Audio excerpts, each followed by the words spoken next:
सीधा साधा, क्योंकि हम ही हैं असली। नमस्कार। कभी कबीर जी ने कहा था ऐसी वाणी बोलिए मन का आपा खोए, लेकिन उसके बाद जिस तरह से राजू श्रीवास्तव ने इसको अपने ही अंदाज में कहा कि ऐसी वाणी बोलिए जमकर झगड़ा होए। दरअसल आज का जो हमारा टॉपिक है वो कुछ ऐसा ही है, क्योंकि जिस तरह से चुनावों का जो मौसम है वो नजदीक आ रहा है, वैसे वैसे हमारे नेताओं की जो बदजुबानी है वो लगातार अब बढ़ती चली जा रही है। इस कार्यक्रम में हमारे साथ अमिताभ त्रिपाठी जी हैं, जो न सिर्फ लेखक हैं बल्कि राजनीतिक जो मामलों के बहुत गहन जो है जानकार हैं। उनसे हम बात करेंगे। अमिताभ साहब, स्वागत है आपका। अमिताभ जी, जिस तरह से हम अभी दोहा भी पढ़ रहे थे कि जैसे जैसे चुनाव नजदीक आ रहा है वैसे वैसे नेताओं की जो बोली है उसमें कड़वाहट आ रही है, उसमें एक तरीके से कहें कि उनकी बदजुबानी निकल के सामने आ रही है। अगर मैं स्वामी मौर्य की बात करूं, जिस तरह से उन्होंने जो भाषा का प्रयोग किया है कि भाई जो बद्रीनाथ पहले तो मंदिर नहीं था, यहाँ मठ था, बौद्ध मठ था, और 8वीं शताब्दी में इसको तोड़कर वहां पर ये मंदिर बना दिया गया। क्या कहना चाहेंगे? सोची समझी साजिश है या ये सिर्फ यूं ही कह देने भर की बात है? देखिए, स्वामी प्रसाद मौर्य समय समय पर ऐसी बातें करते रहते हैं जी। और जब भी वो ऐसी बात करते हैं तो आमतौर पर ये मान लिया जाता है कि वो चर्चा में आने के लिए ऐसा कहते हैं। जी जी। मेरा ये मानना है कि ऐसा नहीं है। जी। स्वामी प्रसाद मौर्य जी अपनी एक विशेष विचारधारा के माध्यम से समाज में कड़वाहट फैलाने के लिए, समाज में जातीय विद्वेष पैदा करने के लिए ऐसी बात करते हैं जिसका कोई आधार नहीं होता। लेकिन राजनीति में अगर आप हैं और आप तथ्य के आधार पर, जी, जो ऐतिहासिक तथ्यों से प्रमाणित कोई बात है, चर्चा के लिए अगर आप बात करते हैं तो लोकतंत्र में उसका स्वागत है। जी।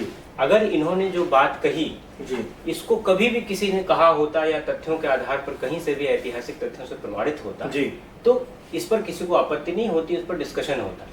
लेकिन पिछली बार भी इन्होंने रामचरितमानस के बारे में जो बातें कही थी वो भी तथ्यहीन थी। उसका केवल उद्देश्य यही था कि समाज में सामाजिक विद्वेष पैदा हो। फिर उसी तरीके से ये जी, चुनाव के पहले इस विषय को सामने इसलिए ला रहे हैं ताकि समाज में एक जातिगत तनाव आए।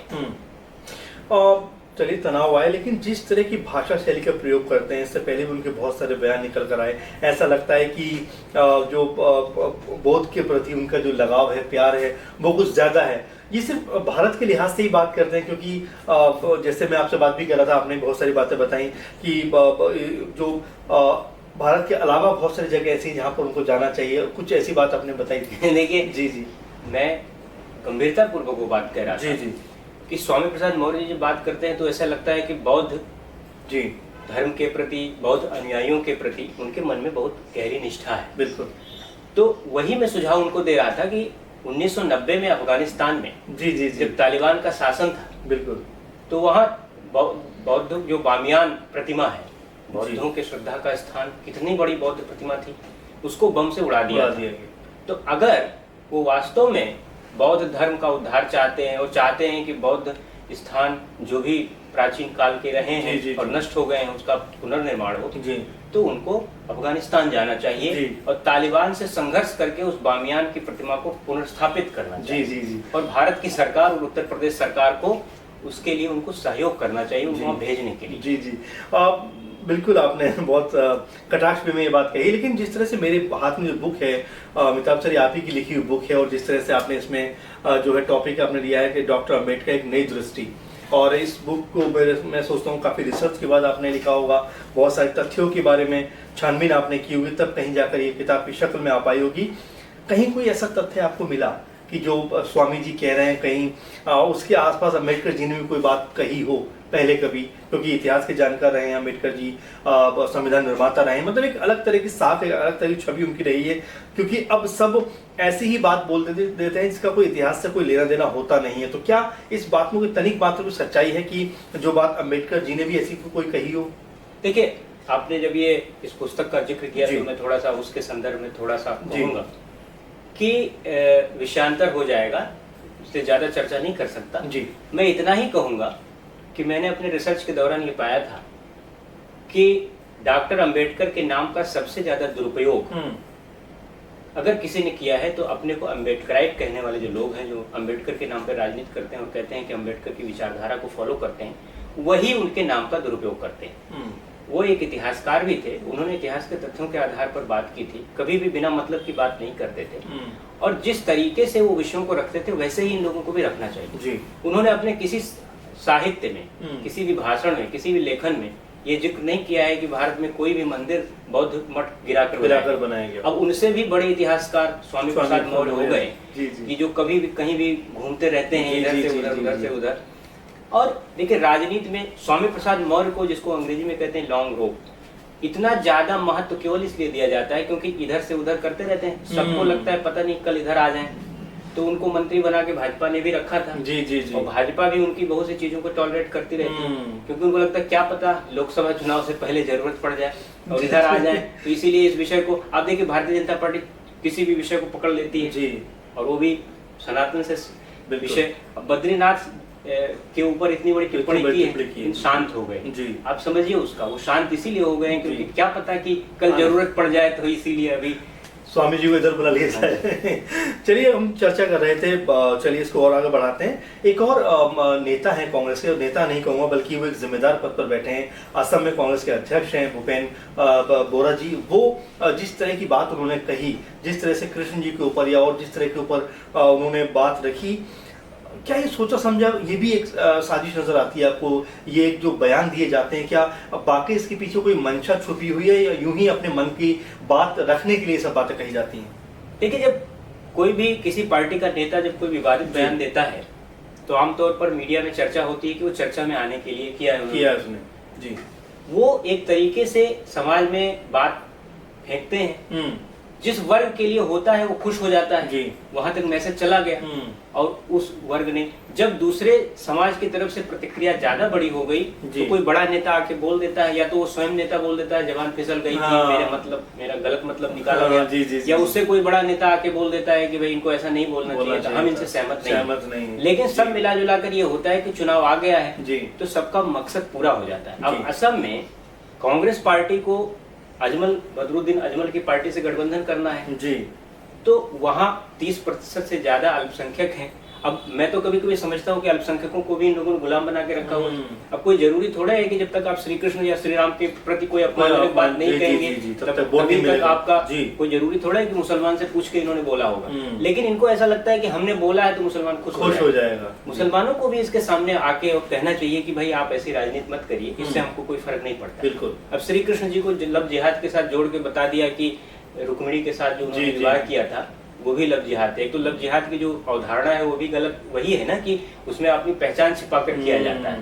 तो तथ्यों को तोड़ना मरोड़ना अलग बात है, लेकिन आप पूरी की पूरी सनातन आस्था के प्रतीकों के ऊपर हमला करते हैं। जैसे कल इन्होंने स्वामी प्रसाद मौर्य ने भगवान बद्रीनाथ के ऊपर टिप्पणी की, वहां उन्होंने श्री कृष्ण के ऊपर की। ये सब सुनियोजित तरीके से है कि एक बार फिर वही से कि अल्पसंख्यक समुदाय के वर्ग को खुश करना। इसीलिए मैं कहता हूँ कि अल्पसंख्यक समुदाय के को सामने आकर कहना चाहिए कि भाई हम ऐसी राजनीति से तंग आ चुके हैं जी। हमको बदनाम मत करिए, क्योंकि हमारे मन में भी सीधे सीधे देखिए यही आ रहा है ना कि ये उस वर्ग को खुश करने के लिए बात कही गई। उनके लोगों को सामने आके बोलना चाहिए कि हम आपकी बात से सहमत नहीं है, आप अगर ऐसा करेंगे तो कोई जरूरी नहीं है कि आपको हमारा वोट मिले। जी। अच्छा, कांग्रेस के भी किसी बड़े लीडर ने आकर इसके ऊपर कोई प्रतिक्रिया दी नहीं है, क्योंकि मेरे ख्याल में कि कहना चाहिए था, लेकिन जिस तरह से मुद्दा छोटा बन के रह गया, क्या बीजेपी के नेताओं को भी इसको थोड़ा सा हाईलाइट करना चाहिए था? देखिए, कांग्रेस का ये स्वभाव है। अभी कुछ महीने पहले शिवराज पाटिल ने किसी पुस्तक विमोचन में बोला कि श्रीमद् भगवद गीता में जिहाद की बात की गई है। ये तथ्यों, ये सब एक वर्ग को खुश करने के लिए किया जाता है और ये लोग ये दिखाते हैं कि, और सबसे बड़ी बात ये है कि देखिए कहीं ना कहीं जब आप कन्विक्शन, आइडियोलॉजिकल कन्विक्शन की बात करते हैं तो कहीं ना कहीं मुझे लगता है कि लोग आपने जब भाजपा की बात तो नहीं करूंगा, भाजपा तो राजनीतिक दल है, उसको सबको साथ लेकर चलना है जी। लेकिन विश्व हिंदू परिषद एक संगठन हुआ करता है जी। उसमें अशोक सिंघल जी कभी हुआ करते थे। अगर ऐसे आप तक बात आई होती, वो होते तो तक कितनी प्रेस कॉन्फ्रेंस कर दिया होता उन्होंने और कितना बवाल किया होता। बवाल से मेरा मतलब है कि एजिटेट हो जाते हैं और उनको लगता है कि सनातन धर्म के ऊपर इतना तीखा हमला वो बर्दाश्त नहीं करते। आप शांत हैं लोग, कोई फर्क नहीं पड़ रहा है। तो इस खामोशी के पीछे कोई राजनीतिक वजह है या वाकई कोई मतलब नहीं रह गया इन सब बातों से? देखिए, मुझे लगता है ढीले ढाले पड़ गए, उनको लगता है कि कोई मतलब ही नहीं, उनको उनका तक बात ही नहीं गई होगी। हम और आप बात कर रहे हैं, हो सकता है उन लोग जानते ही ना हो कि असम में ऐसा बोला गया है। चलिए, धर्म से निकलकर फिर राजनीति वापस आते हैं कि एक और जुझारू नेता है कांग्रेस के कन्हैया कुमार, जो हमेशा अपने बयानों को लेकर चर्चाओं में रहते हैं। जिस तरह की भाषा को उन्होंने प्रयोग किया, जिस तरह की अभद्र भाषा में कहूँ कि जिस तरह पीएम मोदी को लेकर उन्होंने जो तुलना की है, और मेरे ख्याल से मुझे बोलना भी उतना उचित नहीं लग रहा है कि ये भी क्या एक यही होता है कि सोची समझी जो कांग्रेस आला कमान के जो नेता हैं उनका पुश किया हुआ है, या ये सिर्फ कन्हैया कुमार के दिमाग की उपज है? कन्हैया कुमार को पिछले कुछ सालों से जिस तरीके से आला कमान ने, विशेष रूप से राहुल गांधी जी ने जिस तरीके से काफी महत्व दिया है जी। अभी कुछ दिन पहले एनएसयूआई के वो प्रमुख बनाए गए, राष्ट्रीय अध्यक्ष बनाए गए। ऐसे में मुझे नहीं लगता है कि उन्होंने जो कुछ भी, भले ही उन्होंने पूछ कर बयान नहीं दिया होगा, लेकिन वो जो कुछ बोल रहे होंगे उनको पता होगा कि ये क्यों बोला जा रहा है। पीएफआई के संदर्भ में उन्होंने प्रधानमंत्री जी के ऊपर जो टिप्पणी की है, वो सीधा सीधा यही बताता है कि पीएफआई का नाम लेने से कन्हैया कुमार हो या कांग्रेस आला कमान कितना बौखलाया हुआ है। INDIA की तुलना करते हुए और उसका नामकरण हुआ है, उसका ईस्ट इंडिया कंपनी के साथ तुलना, इंडियन मुजाहिदीन और पीएफआई की जो बात प्रधानमंत्री ने की है, उसका लगता है कि सीधा हमला जो उन्होंने किया, वो उनका जो तीर है वो सही निशाने पर पड़ गया है। और जिस तरीके के लिए, जिस बौखलाहट के लिए उन्होंने ये बात प्रयोग की थी, लगता है वो वहां असर करना चला गया है। जी जी जी। और कन्हैया कुमार जी ने स्पष्ट कर दिया है कि अब ये जो चुनाव है वो बहुत ही तीखे माहौल में होने वाला है। अभी तो कितने महीने बाकी हैं, तब से ये चीजें शुरू हो गई हैं, जब नजदीक आएगा तब देखिए अभी जी क्या क्या। अच्छा, इस पे कांग्रेस के नेताओं ने भी, जैसे मैं कह रहा हूँ कि जो आला कमान है, क्या उनका नजरिया भी कुछ रहा होगा इस तरह का? क्योंकि जब कोई बयान आप देते हैं, चाहे आप जो है, चलिए छोटे नेता को छोड़ दीजिए, लेकिन जो एक प्रभावी नेता होता है, थोड़ा सा बड़ा नाम होता है, जब वो इस तरह के बयान देते हैं तो कई बार हम कहते हैं कि पार्टी ने उस बयान से अपने आप को अलग कर लिया। लेकिन अभी तक जिस तरह से तुलना उन्होंने की है पीएम के साथ में, और जिस तरह के भाषा का प्रयोग किया, क्या कांग्रेस को भी इसके ऊपर जरूर सामने आना चाहिए या कुछ बोलना चाहिए इसको लेकर? देखिए, कांग्रेस का तो आज से नहीं, कांग्रेस तो कितने सालों से प्रधानमंत्री को व्यक्तिगत हमले से टारगेट कर रही है। जब नरेंद्र मोदी जी गुजरात के मुख्यमंत्री थे, तब से ये दौर शुरू हुआ है जी, और 20 साल से ज्यादा हो गया है। तो ये तो मुझे लगता है उनके यहाँ कंपटीशन होता है, और ये बात मुझे लगता है उनके आलाकमान को अच्छी लगती है। प्रधानमंत्री के ऊपर व्यक्तिगत टिप्पणी करके उनके गाली गलौज जो करता है, वो डायरेक्ट उनके नोटिस में आ जाता है, और ये लोग जान लेते हैं कि फिर वो मान लिया जाता है कि ये नेता बनने लायक अच्छा है, क्योंकि देखिए जी जी। लेकिन सच्ची लोकप्रियता इस तरह से हासिल करना और इस तरह से अपने आप को लेकर आना, क्योंकि देखिए ऐसे गाली गलौज करिए, स्वामी प्रसाद मौर्य की बात करिए, और भी तमाम नेताओं की बात करिए कि जमीनी स्तर भले इनका बहुत ज्यादा पकड़ नहीं, लेकिन ऐसे बयान देकर कहीं ना कहीं अपने आप को मीडिया में बना लेते हैं, स्थापित कर लेते हैं। तो क्या ये उसी का भी एक जरिया या एक माध्यम है? देखिए, ये गलतफहमी है हम लोगों की कि ये लोग मीडिया में आने के लिए करते हैं। इनकी एक कंस्टिट्यूएंसी होती है, इनका एक सपोर्ट बेस है, उसको मैसेज चला जाता है, उसके लिए ये करते हैं। और वो मैसेज जब चला जाता है तो उससे उनको राजनीतिक फायदा भी होता है, उसको अपने साथ एकजुट रखने में उनको सहूलियत मिलती है। स्वामी प्रसाद मौर्य ने जो बोला होगा, छोटा ही वर्ग होता है समाज में, लेकिन कोई वर्ग ऐसा जरूर होगा जिसको अच्छा लगा होगा, उसको मैसेज दिया है इन्होंने।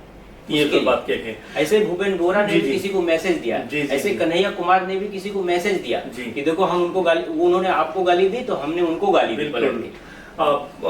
शुक्रिया अमिताभ जी, आपने बहुत सारी बातें की, समय का हमारे पास अभाव है, लेकिन उसके बावजूद भी हमने 3 अहम जो नेता हैं उनके बयानों पर बात की। मुझे लगता है अभी ये कड़ी या ये फहरिस्त बहुत लंबी होने वाली है, क्योंकि अभी तो आगाज़ मोहब्बत रोता है क्या, आगे आगे देखिए होता है क्या। मुझे लगता है कि बहुत सारी चीज़ें होना बाकी हैं, लेकिन हाँ, ये ज़रूर कहा जाएगा कि ऐसी भाषा का प्रयोग करने से बचना चाहिए जो लगातार समाज में गलत मैसेज देता है। गलत बदजुबानी करके आप सस्ती लोकप्रियता तो हासिल कर सकते हैं, लेकिन कहीं ना कहीं आपका जो इम्पैक्ट है वो भी इससे खराब होता है। तो ऐसे में हमारे जो नेता हैं उनसे हमारी यही गुजारिश होगी अपने चैनल सीधा साधा के माध्यम से कि आपको लाखों लोग सुनते हैं, कम से कम भाषा को, तथ्यों को सही से आप सबके सामने रखिए, ताकि उसका कोई आधार कहीं ना कहीं नजर आए। फिलहाल इस कार्यक्रम में इतना ही। हम लगातार आपके साथ ऐसे जो मुद्दों पर बात लेकर आते रहेंगे और ऐसी चर्चाएं करते रहेंगे। आप लगातार सीधा साधा देखते रहिए, और न सिर्फ लाइक कीजिए, शेयर कीजिए, बल्कि हमें सब्सक्राइब भी जरूर कीजिए, क्योंकि हम ऐसे अहम मुद्दों को आपके सामने लेकर आते रहे हैं और आते रहेंगे। तो फिलहाल इस कार्यक्रम में इतना ही।